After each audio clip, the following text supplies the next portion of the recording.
I'll begin here, as I finally participated in the bike race I had originally planned to enjoy. My invites to participate in the race at Vespucci Beach were to no avail, but I of course was in it for the low-riding, fast-paced action, and this opportunity to test out a motorcycle was happily embraced.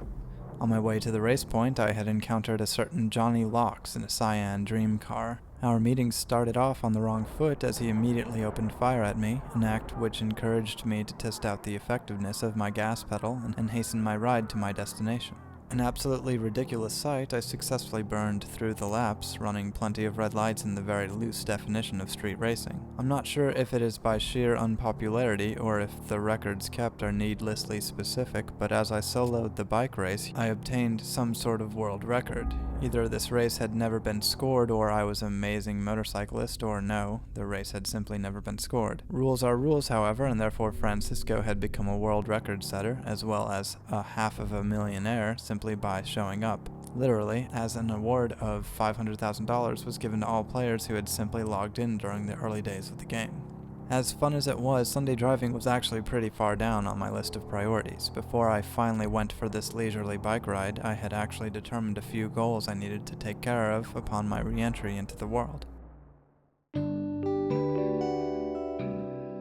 The first one was to clear what I guess I'll call my financial karmic debt. I had been made to rob a convenience store for $1,865, and I was determined to somehow return that money. I couldn't seem to find a way to talk to the clerk directly and explain the situation or my intention, so I determined that at an assumed markup of 100%, I would buy 1,865 sodas at $2 each to cover the revenue I had stolen, as well as 200 more sodas, the profit of which would hopefully compensate the costs of a starter session of psychiatric help for the damage I might have caused. When I finally found the store, Simeon called, and I sent his call straight to voicemail as he was the one who had instructed me to steal a car, and I wasn't looking for more inescapable trouble. My convenience store payback strategy was flawed on two accounts. The first problem was that I was incapable of carrying more than 10 sodas at a time, with additional limits on cigarettes, beers, and candies. Consuming these took upward of 3 seconds per item and forced me into immediately littering wherever I stood. Pacifism aside, I really don't like littering or the waste of recyclable materials, so you can imagine my pain as my avatar absent-mindedly dropped or even rolled each can he drank. Secondly, even if I could be convinced to litter on a grand scale, the store had a confusingly low stock of items and was quickly sold out of all the other things I wished to carry. Even after buying as much as possible and eating all of it, I would have to wait for the store's stock to replenish. It is still my goal to purchase and consume the appropriate amount of goods to pay back this debt, however strange this process would become. I moved to the ATM to try and deposit some of the cash I apparently wouldn't be able to spend when Simeon calls again. Giving him the Lamar treatment, I dodged the call again, and as I do, the entire gas station rumbles as the sound of intense gunfire is heard and silenced. My senses heightened, not exactly sure what had just happened or how safe it is to go outside. The game suggests I consider robbing the store again, now that the cashier has run for his life. Instead, I choose to move outside, and although not exactly sure where to go, I decide to at least look for some place that wasn't on fire. A heroic fire truck heads towards the gas station, and I the other way, escaping a few blocks north into some slow traffic, finally able to gather my thoughts. As I do, the vehicles around me erupt in explosions as the fighter jet which had terrorized the gas station collides into a light post, immolating its pilot. Speeding away once again, now somewhat permanently distressed, I find the closest thing I have to a home, a hardcore street race.